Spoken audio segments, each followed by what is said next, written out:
Good afternoon, students. Welcome to class today. I hope you're all doing well.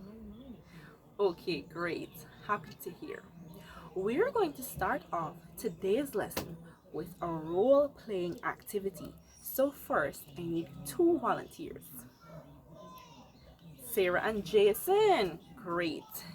Give them a round of applause for volunteering, class. Yes, so you're going to pick out a scenario out of our scenario bag.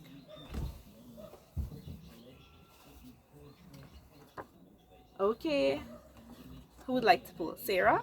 Great. Okay, now that they have their scenario, they're going to go into the corner and read it and then perform a mini skit for us. In the meantime, class, while they take a minute to do that, I want you to write down what an apology means to you.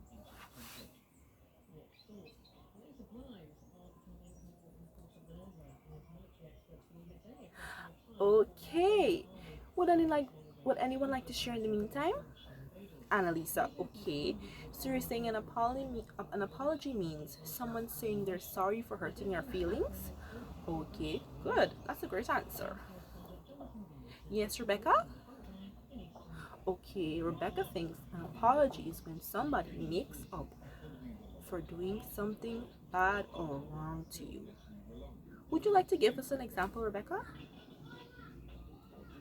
Okay, she said, like when her big brother ate out her corn curls from from the kitchen, and then it made her very sad, so he bought a new corn curls for her and said he wouldn't do it again. Okay, that's a lovely answer.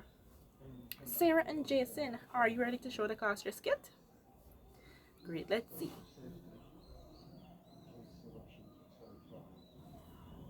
Wow, wonderful. Round of applause, class.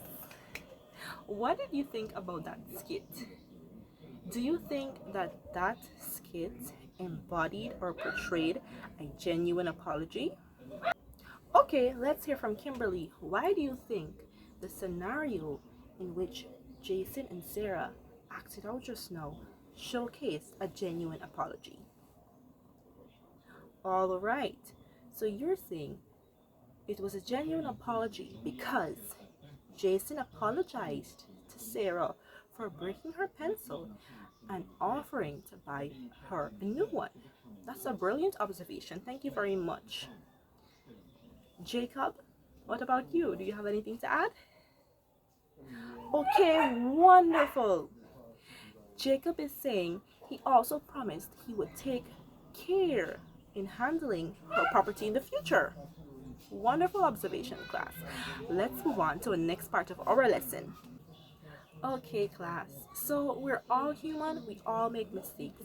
And the odds are we've all hurt someone's feelings before and have had to apologize because of that mistake. Now, my question to you is, how do you usually apologize? Kevin? Okay, you just say sorry face to face. That's fine. Liana? Okay, Liana said she would send a heartfelt text message. Wonderful. Now, if you can't speak face to face or you can't send a text message, what did people do way back in the olden days, I should say? Okay, somebody said they used to write letters. That's very true. People communicated with letters, and letters are still used today, so it's a very useful skill to learn how to write letters. Alright, Elizabeth is saying that she had to write an apology letter last term to a, to your mathematics teacher for being rude. Okay, that's great to know that you wrote that letter. Now, students, when we're writing an apology letter, which is today's topic, we have to follow a very particular structure. Uh, does everybody have their booklet? Yes, you can turn it up now, your booklet.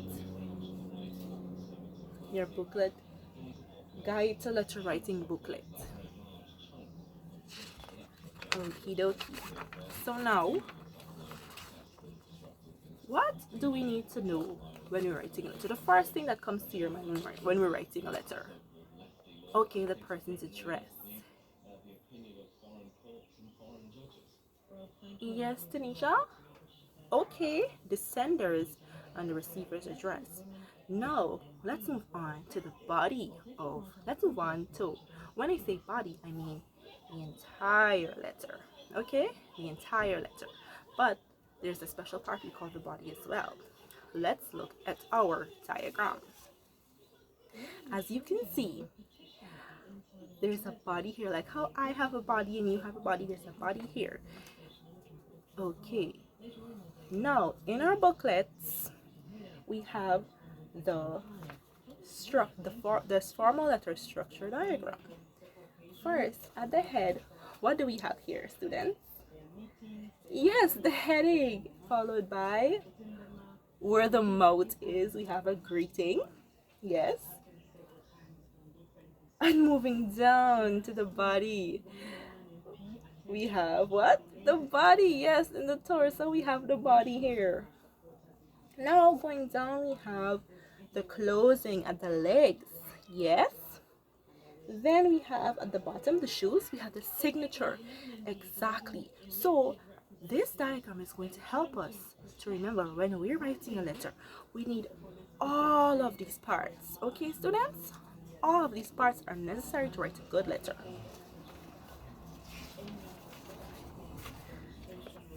Now, we'll move on to the next page in our booklet. Everyone following along? Brilliant.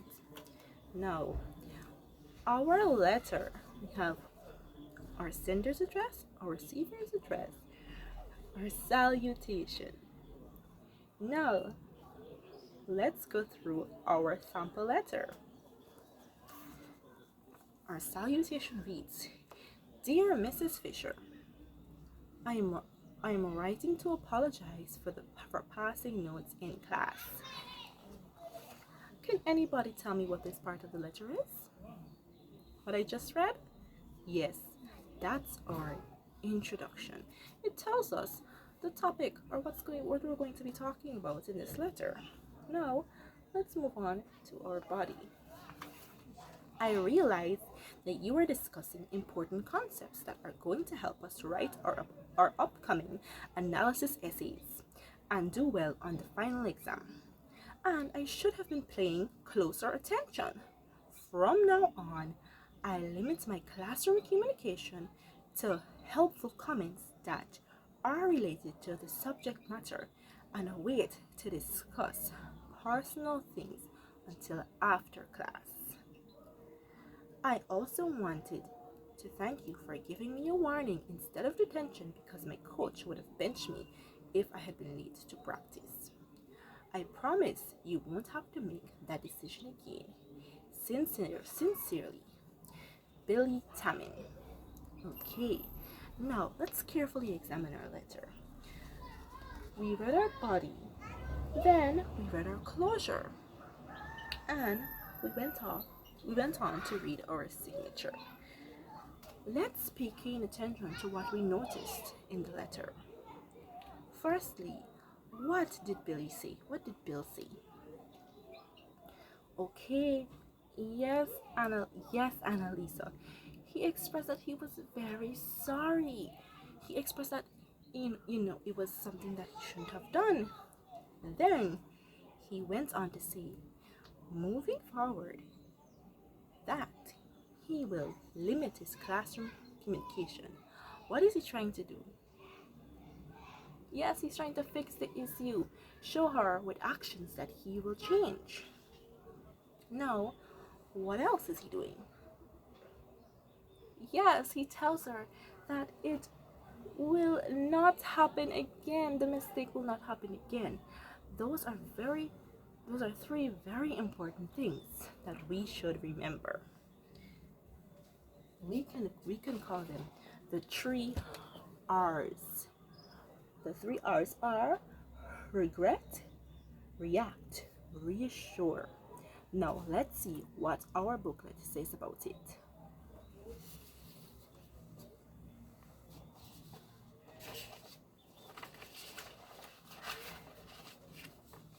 Okay, the next page in your booklet. It says regret. Express regret for the wrongdoing. Then react. Make amends for the or correct the misdeed. And number 3, the third R, reassure. Remind the recipient that you are sorry. You will make amends and the mistake or action will not be repeated in the future. Okay, now I would like to see how you would write an apology letter. Therefore, you are going to, using your structure diagram, write a letter of apology to your teacher for the late submission of an assignment in about 75 to 90 words. Are you ready to begin? Wonderful.